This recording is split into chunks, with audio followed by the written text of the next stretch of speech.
environnementale.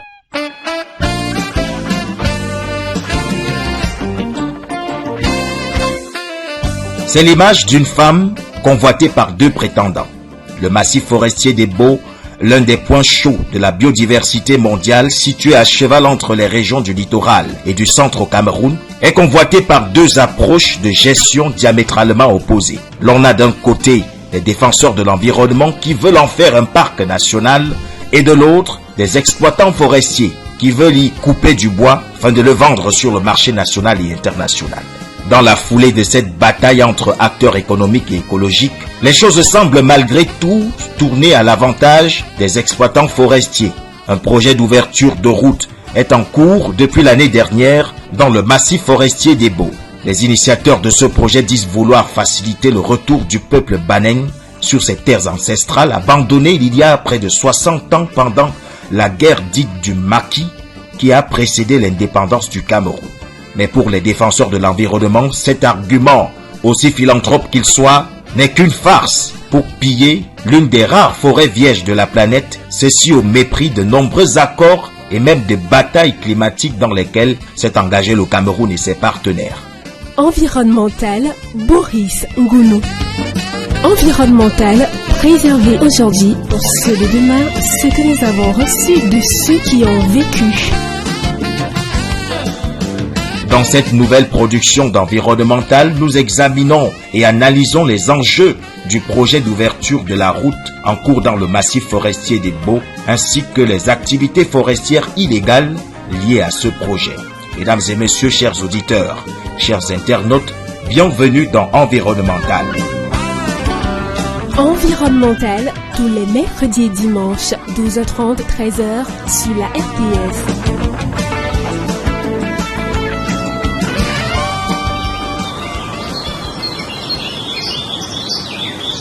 Les longues dates que nous sommes enclavés. Donc quand nous voyons la route là, nous, ça nous motive, donc on se dit que nous sommes sortis de la mort à la vie. Ouf de soulagement en Ndok Bayemi 1. Dans ce village perdu au cœur des Baux, un massif forestier qui s'étend à cheval sur environ 1500 km² entre la région du littoral et du centre au Cameroun, les quelques 50 âmes du coin saluent l'arrivée d'un projet d'ouverture de route dans leur localité.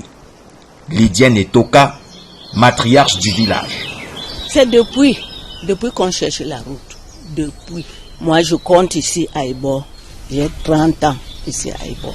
Quittant d'ici, arrivant à Douala, on payait à 2500 le transport. Mais maintenant, là où la route est devenue difficile, c'est trop cher. Pour que tu quittes ici, tu arrives à Douala, il faut payer 5 000. Et quand tu as le bagage, plus de 5 000, 20 000, tu payes. Maintenant, comme la route est arrivée ici maintenant, on est à l'aise. Ce jour-là, le bulldozer ainsi que la niveleuse du chantier sont garés au bout du tracé routier ouvert jusque-là sur un linéaire d'environ 60 km. Selon les populations, l'ouverture de la route s'étendra ainsi jusqu'à Ndikinimeki dans le département du Nkam, région du centre, traversant de ce fait la forêt des Baux. Seulement, ces travaux qui suscitent l'enthousiasme des habitants de Ndok Bayemi se font dans une opacité totale. Les supposés bénéficiaires du projet ne connaissent ni ses tenants et encore moins ses aboutissants. Le chef du village, quant à lui, ne réside pas sur place pour veiller au grain. Basé à Douala, c'est depuis la capitale économique du Cameroun qu'il administre son village par personne interposée. C'est donc auprès de son représentant, Philippe Diaman, que nous nous adressons. Bon, on nous a flashé que d'un moment à l'autre, nous serions désenclavés. Oui, on nous a dit qu'on aura des écoles, des centres de santé, un terrain de football. Bon, pour le moment, cette information, nous, ici, on ne connaît pas encore. C'est le chef, donc c'est la hiérarchie quoi. Ma hiérarchie qui en savent. Bon, pas de réunion en tant que telle. Je dis, c'est flashé. On nous flash des informations comme ça, pas une réunion. Sans réunion de concertation préalable avec les populations, le projet se déroule ainsi sans l'engagement libre et éclairé de celles qui doivent par ailleurs participer au tracé de la route comme prévu par la réglementation en la matière. à Kopongo, où se trouve le kilomètre zéro du projet, les populations de là s'indignent et regardent d'un mauvais œil ces travaux dont aucune plaque n'indique les caractéristiques en termes de maîtrise d'œuvre, d'origine des fonds et autres. À la mairie de la Dibamba, un conseiller municipal s'en indigne sous anonymat. Le maire est au courant de ça depuis, mais les clauses n'ont pas encore été retenues. Il y a blocus parce que ni le cahier de charge, ni rien, ni venu dans chefferie par chefferie, personne n'est jamais venu. Le maire est catégorique pour ça, avec la population de Dibamba. Comme c'est l'État qui envoie les gens. Quand je dis l'État, le sous-préfet c'est l'État. Le préfet c'est l'État, le gouverneur c'est l'État, le ministre c'est l'État. On nous brandit les papiers volants. On dit que c'est l'État qui envoie. Nous ne voulons pas la déforestation de la faune. On doit protéger la faune avec tous les espèces qui sont dedans. Mais aujourd'hui, il faut bien dégager, selon le dire. Est-ce que l'État a pensé à ça? De nos investigations, il ressort que c'est un député, Élite Banen, qui serait l'initiateur du projet routier.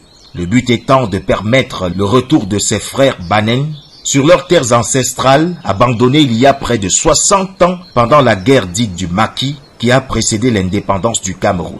Mais l'état de la route en question, difficilement praticable que l'on soit à pied ou en voiture, en dit long sur le but réel du projet. Constitué d'une quarantaine de ponts, tous construits en bois, il s'agit selon des défenseurs de l'environnement d'une voie provisoire destinée à l'acheminement des produits issus du pillage de la forêt des Baux, notamment le bois. En juillet dernier, 8 organisations de protection de la nature basées au Cameroun ont saisi les chancelleries représentées à Yaoundé, notamment l'Union européenne, pour dénoncer le dit projet routier. C'est ainsi la énième fois que le massif forestier des Baux est menacé de destruction. On se rappelle qu'en août 2020, le Premier ministre camerounais a annulé sous instruction du président de la République une décision gouvernementale du 14 juillet de la même année affectant à la production du bois d'œuvre plus de 68 000 hectares du massif forestier des Baux. Un revirement du gouvernement qui avait été provoqué par les organisations de protection de l'environnement ainsi que certaines des 40 communautés locales de ce qui représente l'un des points chauds de la biodiversité mondiale, abritant de nombreuses espèces floristiques et fauniques que l'on ne trouve à nul autre endroit à travers le monde. Environnemental, le plus grand magazine radiophonique de contribution à la protection de l'environnement.